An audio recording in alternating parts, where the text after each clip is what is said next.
It's fascinating that you only shower one time a week. That is not supposed to. Never mind. Welcome to episode 30. Whoa, of What's the Buzz, the podcast that keeps you informed and entertained on all things pest control. I'm Jordan. I'm Shawn. And together we're here to buzz through the world of pests, big and small. From the latest in pest management techniques to the fascinating facts about the critters we all love to hate, we got the insights you need. It's another week, and we're here once again to share our expert advice, real-life stories, and practical tips to help you keep your home pest-free. So sit back, relax, and get ready to discover what's really buzzing in the world. It's impressive. That's the second time they've nailed that. No script. 30 episodes in. I have a safe blanket right here, just in case. Slow clap. Thank you. Hold your applause. It's been a few weeks since we've been in here. Jordan was gone last week. I was in North Carolina. Charlotte, to be exact, right? Charlotte, North Carolina. What were you in North Carolina for? They had their annual, it's the Managers Forum for Associated Pest Management Group. It's basically a small business pest control group where it's an invite only kind of thing, which we've been a member for 20 years, I believe, 20 to 25 years, something like that. But annually they have owners meetings and then the managers forums. So good conversation, good people.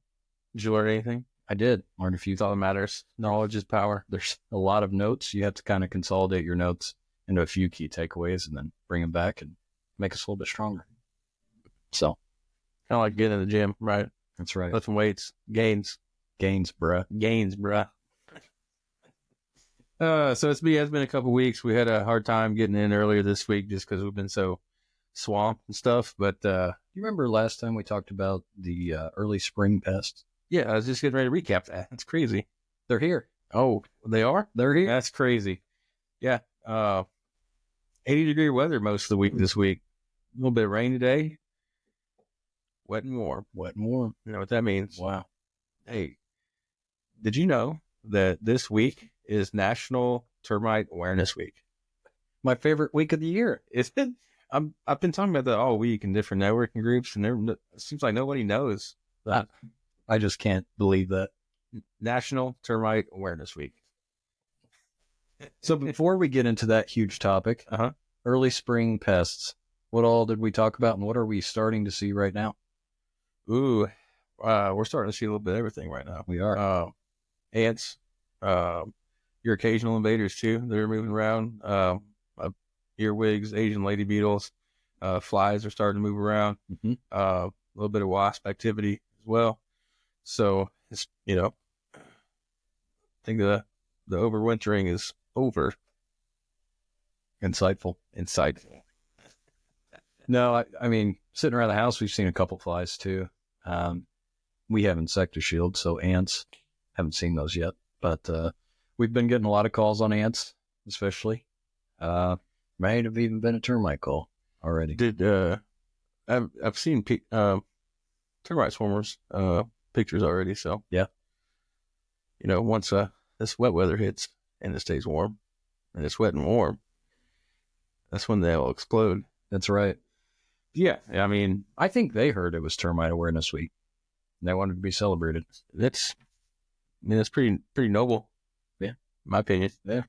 Speaking of termites, a termite walks into a bar. You ever heard the show before? I don't think so. And he asks, "Is the bartender here?" Get it? Because the bar is made of wood. Yeah. Yeah. That's funny. Thanks. That's funny. I've actually decided I'm getting a pet termite. Oh, really? Yeah. Huh. I'm going to call him Clint. Clint? Yeah. Clint the termite? Clint the termite. Clint eats wood. Clint eats wood. I get it. That's funny, huh? Yeah, it is funny. So, we'll talk about termites this episode during Termite Awareness Week. More importantly, the Eastern Subterranean termite, because why? Because that is the only termite that exists here in Southwest Missouri. Ding, ding, ding, ding, ding, ding. All right, well, let's get rolling. You got some interesting termite facts you want to give out? I've got a lot of interesting termite facts. Would you like me to start? Go ahead. Go for it. All right. first and foremost. Okay. Not first and foremost. And Was that a joke? Was that a joke? it's not a good one. Termites have actually been around for what? Talking about for most termites? termites have been around for over 250 million years. So that's one of the longest living insects we have on this planet. It's a good fact. Thank you. Did you know that termites mostly are blind foragers? I did. Oh, I'm sure you did. So, most termite workers, soldiers are completely blind. That's why, and in correlation with that, most termites stay hidden. And so by the time a homeowner sees evidence of termites, it's gotten to a point where maybe, and this happens a lot of time, like this drywall right here, they'll start getting some termites poke through some drywall on the inside of the house. That's because termites are blind foragers. They don't know where they're going. They poke through that drywall and, turn around like, oh, go the other way. So they do work hidden.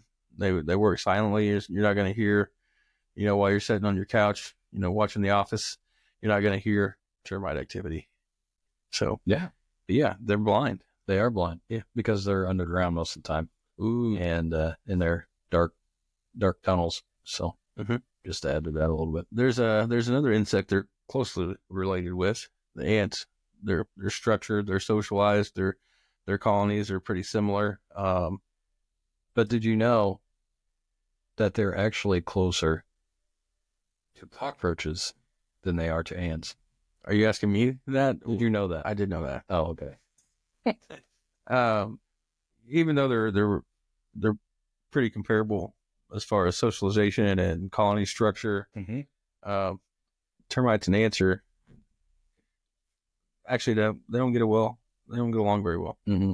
They are natural enemies. So you might see that Bug's Life. That's something else. I've never seen that movie. Oh, I don't know.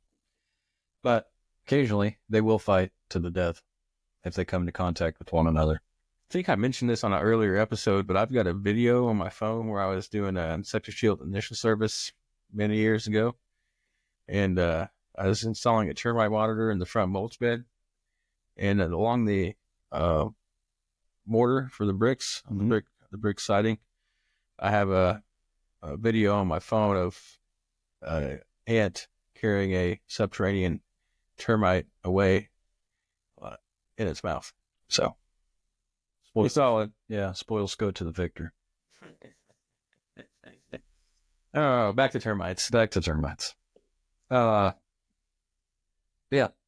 Do you know how many dollars that in the United States, we spend annually for the control of termites? For the control? Yeah. I don't know. The control. Yeah. So in the United States, what is the dollar amount that we spend annually for the control of termites? 10 billion. No. Okay. The answer is 5. Well, that's how much damage that termites cause to homes. Mm-hmm. We also spend the same amount, which collectively makes 10 billion, is what I was getting at. That's not what I was getting at. Is that girl math? I think it's, we'll go with that. But yeah, $5 billion. And so that's a lot of money. It is a lot of money. They also have massive colonies. So how massive? Massive. Big? Large? Large numbers. Yeah. Like, forget the actual, but there's millions of termites per acre. That's true. We're here. We, on a study that was done in Southwest Missouri, 4 termite colonies every acre on the average. Think about that. Well, you live in a subdivision, right? For now. You live in a subdivision, right? Yes. Okay. So you walk out your front door, you walk through your yard and your neighbor's yard, you knock on his door. You probably walked over a colony or 2 in that process. Oh, that's crazy. That's scary. Why you should have a sex shield. Anyway, I'll let you go. More fun facts? More fun facts. Okay, so the queen itself Mhm. can live 25 to 50 years for each colony. So you're telling me right now there's a termite queen out there that's older than I am? Absolutely. Yeah. Yeah, you're old too. I'm not that old. Let that soak in. Did I tell you my son thinks I'm 86? You kind of look 86, but whatever. But what's really interesting about that, I mean, of course, that they live a long time, but also the termite queens basically get this chamber built for her, like a throne, and she just keeps growing and growing and growing and having babies and getting bigger and bigger to the point where she basically gets stuck in her little chamber.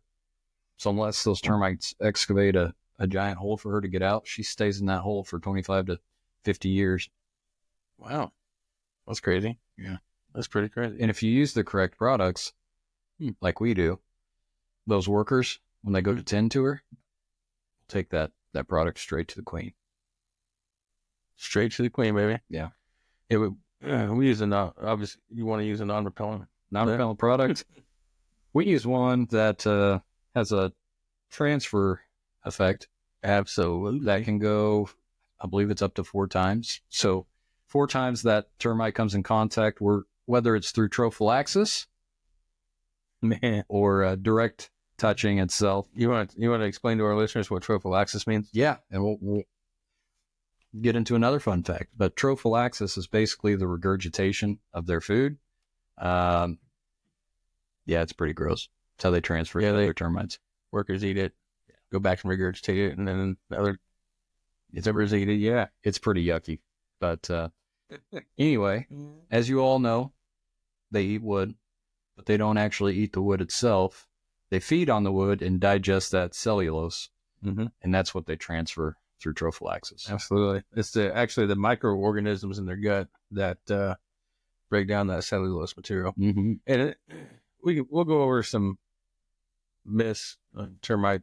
We hear out in the field here in a second. But one of those is I don't need a termite protection because my house is got brick on the outside. Right. So one, there's still wood framing. 2, if you have a crawl space, you don't have bricks covering the crawl space. Right. 3, can you guarantee that there's no cracks and crevices in the mortar of that brick? And 4, to this point, would be termites don't just eat wood. They do eat anything that's made of the cellulose material. Right. So you mentioned the drywall. Feed on that. Cardboard, wood itself. Their books. I've seen shelving where the books and the cardboard were just destroyed. Right. So we're also seeing a lot of metal construction too, which same mindset. You know, my framed with steel beams. You still have drywall. So expansion joints. You got all kinds of places that they could come in, and they will find something to eat. They will. Absolutely. All right. Did you know that termites never sleep? No, I didn't know that, Shawn. So they work 24/7 for their entire lives. They don't stop to sleep, to rest. They work. Yeah, I don't sleep either. I find that hard to believe. I'm just up all the time. Actually, the last time you rode with me to Joplin, you slept. I did? Or you complained about not being able to. One of the two. Yeah, probably that. That's what it was. So I don't sleep. So even though they can be damaging, despite the reputation they have as pests, they are beneficial to the ecosystem. They do a lot of breaking down dead wood, recycling nutrients back into the soil. And so there is a place for termites here. We just don't want them to get to your home, your garage, your shop, your business, and destroy something that you've worked hard to pay for. Right. That's nature's cleanup crew. Absolutely. Yeah, as you said, we don't want to rid the earth of termites. We just want to make sure they don't get to your good stuff. Did you just make that up? There actually might be a video. I think there's a video that says something along those lines. Board care video. So I've heard that before. I hear a myth here, or I see a myth here. What's that? Are you ready? I'm ready. Okay. You can only take care of a termite problem if you have one already. Okay. Is that true? It's false. Okay. Would you like me to elaborate, or you just want me to answer the question? Elaborate. Elaborate. Did you know an ounce of prevention is worth a pound of cure? Did you just make that up? I think so. We always really hit, the fact that it's always better to be preventative than wait till you have a problem. And when it comes to subterranean termites, that is 100% the case, because with such shield, we check those termite monitors every other service. We'll catch those termites before they get to your home. And if they're active on those monitors, we're gonna do a termite spot treat right there on the spot, and it's not gonna cost anything additional. If you wait and you don't have anything preventative in place and you need a full termite treatment, termite treatments are very laborious. They're very tedious. They take time. We got to get to the soil. So especially if you have large patios or big garage, there's going to be drilling holes in the concrete involved so we can get the product to the soil where it needs to go. So it can get expensive. Just to guess me here on quotes. So, I've done in my time, the average 12 to 1,400 square foot house, you're looking anywhere from $1,200 to $1,600 for a full termite treat. Right. So, but before that, even if you're building a new house, there's termite pre-treatments that have come a long ways. The old days of soil pre-treatments, which we still do those on occasion, but there's products out there, which you mentioned, Boar Care. Boar Care, if you do a pre-treatment with Boar Care and do it correctly, termite can never feed on your house, which is pretty awesome. On the same Boar Care topic, since you're beating me to the punch here, Sorry. It's not only is it come with a lifetime guarantee, but it's done at the dry stage of construction, and not only is it going to protect your home from termites, it's going to protect it from other wood destroying insects like wood boring beetles, whatever, carpenter ants, that kind of thing. Yeah. And so and it's also cheaper than a traditional soil pre-treatment as well, and better for the environment.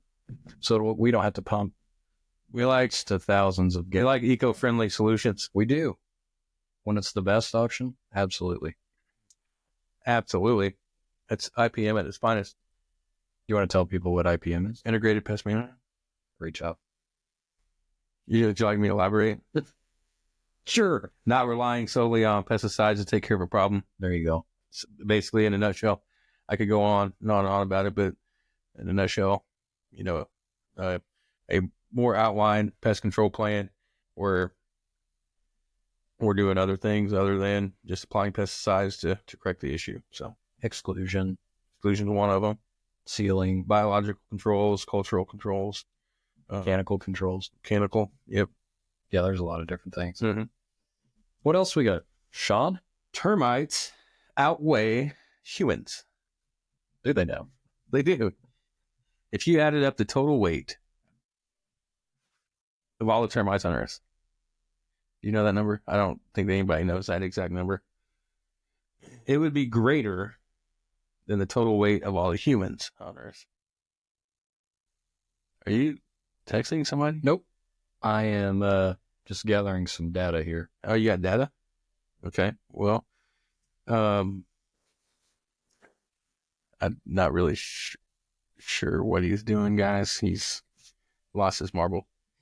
Well, what I was trying to do, and I'm not going to be able to do quickly, is figure out how much one termite weighs, which is 1.2 milligrams.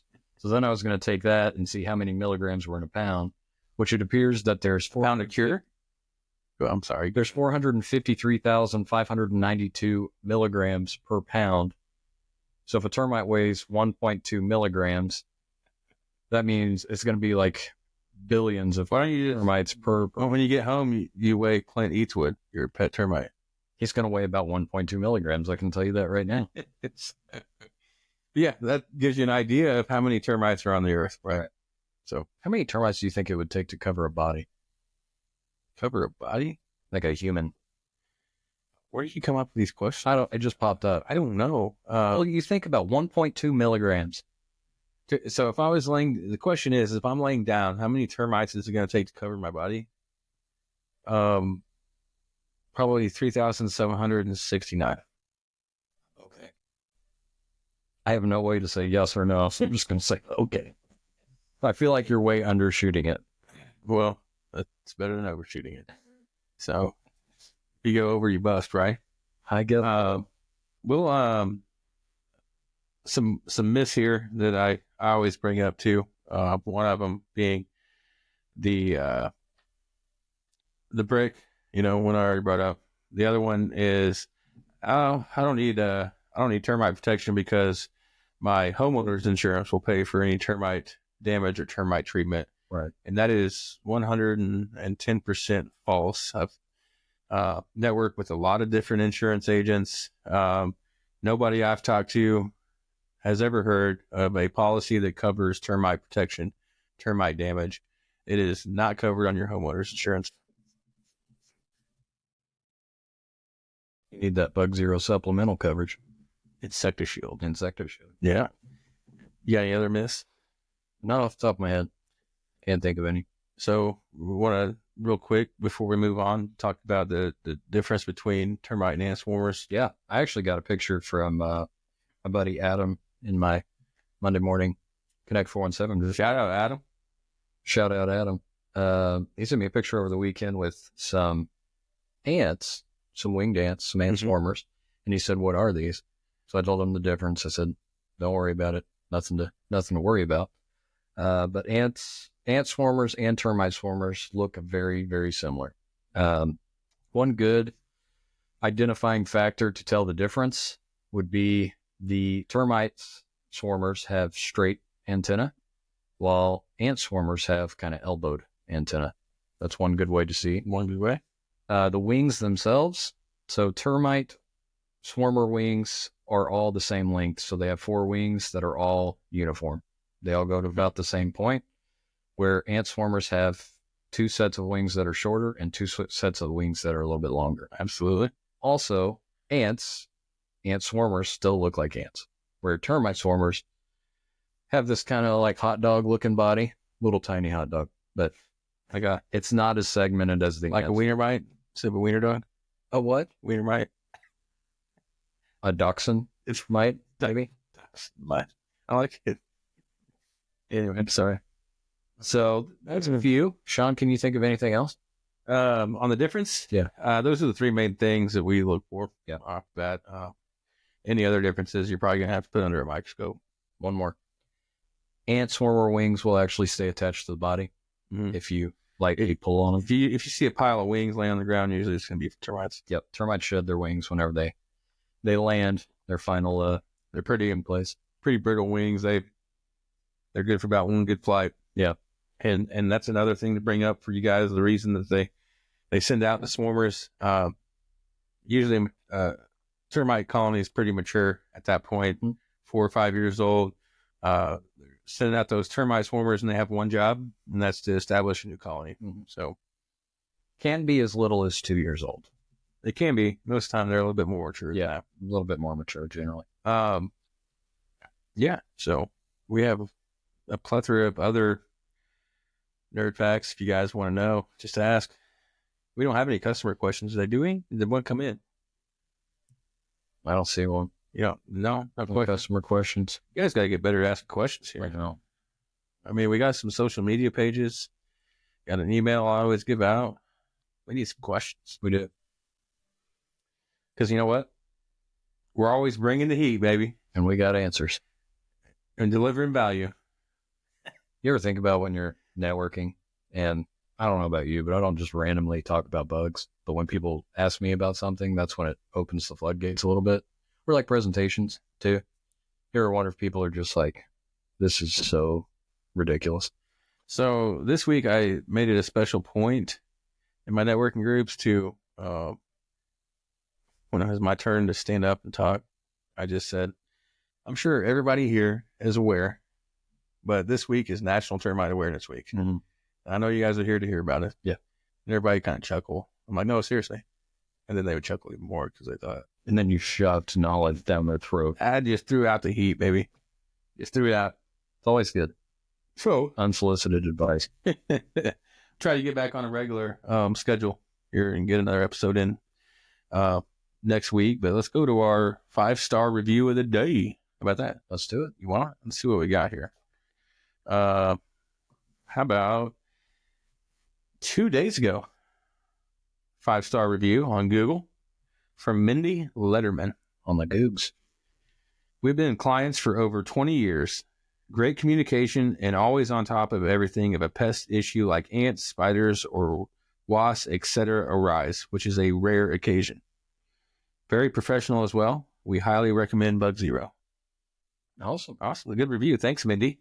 Yeah. Yeah. So those people that got on Insectishield, say January, are already reaping the benefits. Absolutely. So absolutely. All those winter interior services that we provide are paying off right now. Absolutely. And it's going to get a lot busier. Yeah, sure. From here on out, it's not going to slow down now until probably sometime after Halloween. Yeah, right around there, probably. If you're on the fence about contacting us to get on Insectishield, the time to do it's now. Yep. Especially if you wait till May or June and you're like, man, I got a bunch of wasps right here, or I've got ants coming in my house, and you call us, we're going to try to get you in as soon as possible, but everybody else that was on the fence is also calling in as well. Right. So, yeah, with these rains that we're about to get, the warm temperatures that we're having, oh, yeah, it's inevitable. It's about wet and warm, baby. Wet and warm. Shawn's wet and warm catchphrase behind bringing the heat. That's right. Wet and warm and bringing the heat. Yeah. So put those two lines together and it would be good. So, anyway. Like a hot tub. A hot tub? A hot tub, yeah. Hot tub. Bringing the heat, wet and warm. That's a hot tub. Oh, my gosh. Anyway, so episode 30. It's 30 in. What's the Buzz podcast? Termite Awareness Week. So thanks for listening. Thanks for tuning us in. Thanks for being patient whenever we kind of took a couple weeks off for you being gone and a little bit late this week getting out. So why you look confused? You said something that didn't make sense right there, but now I can't remember what it was. That's perfect. So I'll have to hit rewind. Whoever notices it too, please put it in the comments. Take it. Can harass them later. Do it. Screenshot it and put it in there. Right. Absolutely. But until next week, once again, thanks for tuning in. If you got any questions, shoot an email over to me, sales@bugzero.com. Go to our Facebook page, Instagram page, leave us a comment, leave us a question. And you can listen to us anywhere you stream your podcast too. So be sure to share this with family, friends, coworkers, colleagues, aunts, uncles, enemies, pets, whatever. All of it, all the above. Yeah. Because you know why? Because we're bringing the heat, baby. Yeah, apparently it's wet and warm. I'm Shawn. And I'm Jordan. We'll see you next time. See ya. Creepy crawlers invading your home? Bug Zero. Spiders, ants, and flies? Oh my. Bug Zero. Bed bugs and mosquitoes leave you itchy for help? Bug Zero. Whether it's bugs in your home or bugs eating your home, Bug Zero has you protected. With both residential and commercial services, Bug Zero's comprehensive pest protection takes you from infestation to extermination, serving